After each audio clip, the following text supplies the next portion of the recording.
The Sea Wolf by Jack London. My eyes alighted upon a man savagely chewing the end of a cigar. Every move of a muscle, from the heave of the shoulders to the tightening of his lips around the cigar.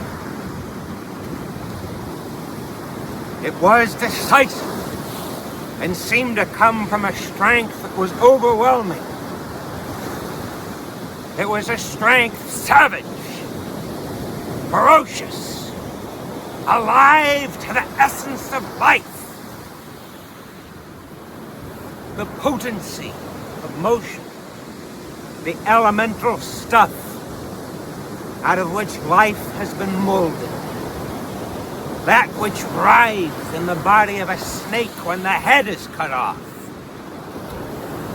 And this strength that pervaded every action of his seemed but the advertisement of a greater strength which lurked within, that lay dormant, and no more than stirred from time to time, but which might arouse at any moment, terrible and compelling, like the rage of a lion or the wrath of a storm on the sea. An immense vigor and virility of spirit, of which there is no measuring nor classifying. His face had the lines of decision and firmness. Each word he spoke crisped and crackled vividly like electric sparks. His laugh was as rough, harsh, and frank as the very sea itself. His eyes masked his soul with 1,000 guises, and sometimes opened at rare moments to fare forth nakedly into the world on some wild adventure. There were eyes that could brood with the hopeless somberness of leaden skies, that could snap and crackle, points of fire like those which sparkle from a whirling sword, that could grow as chill as an Arctic landscape, that could be cold, bleak, cruel, and for all the light and the warmth of the human soul that they contained, you could think they might have been made of granite. And yet, they could warm, they could soften, and be all a dance with love lights, luring and compelling, intense and masculine.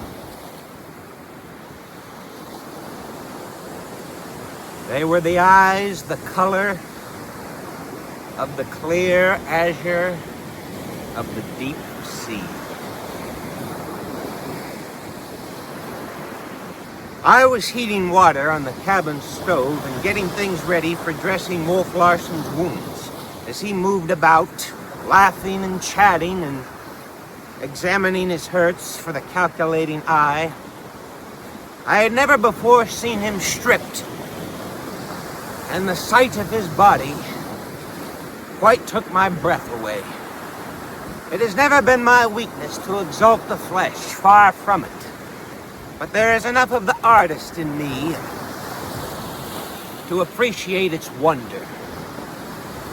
I must say that I was fascinated by the perfect lines of Wolf Larsen's body, and by what I may term the terrible beauty of it. For he was almost a god in his perfectness.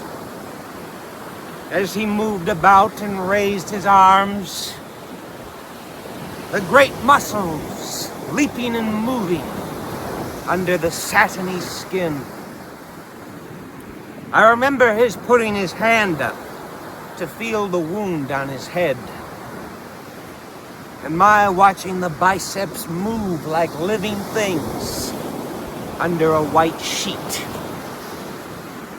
They were the biceps that had nearly crushed the life out of me once. The biceps that I had seen strike so many killing blows. He noticed me, and I became conscious that I was staring at him, for I could not take my eyes from him.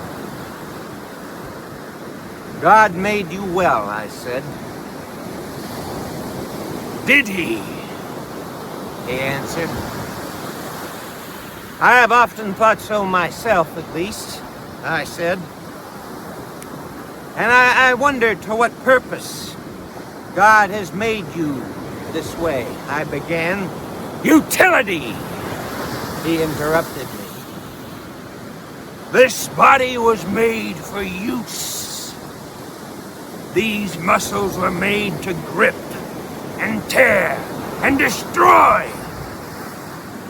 living things that get between me and life. I have never heard a voice that grated so on me. His gruff, oily, insinuating tones, his greasy smile, and his monstrous self-conceit grated on my nerves until sometimes I found myself all in a tremble just listening to him. Have you ever thought of all the other living things? They too have muscles of one kind or another, made to grip, to tear and destroy. And when they come between me and life, I out-grip them, out-tear them, and out-destroy them. Purpose does not explain that. Utility does. Do you see this? He braced his legs and feet, pressing the cabin floor with his toes in a clutching sort of way. Ridges and mounds of muscle writhed and bunched underneath the skin. Feel them, he commanded. They were as hard as iron. And I observed also that his whole body had unconsciously drawn itself together, tense and alert. That the muscles were crawling and shaping themselves about the hips, along the back and across the shoulders. And his arms were slightly lifted, their muscles contracting, their fingers crooking till the hands were like talons. And even his eyes had changed expression. And into them were coming watchfulness and measurement and a light none other than that of the readiness of battle, of stability, of equilibrium. Then he relaxed on the instant, sinking his body back into repose. Feet with which to clutch the ground, legs to stand well, arms, hands, teeth, nails. I struggle to kill and not be killed. Purpose, utility.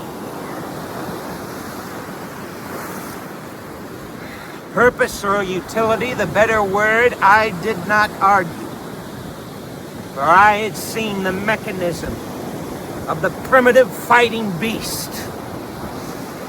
And I was as strongly impressed as if I had seen the engines of a great battleship or an Atlantic lighter.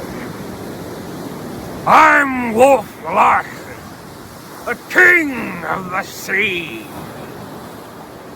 I have been given muscles to grip and to tear and to destroy.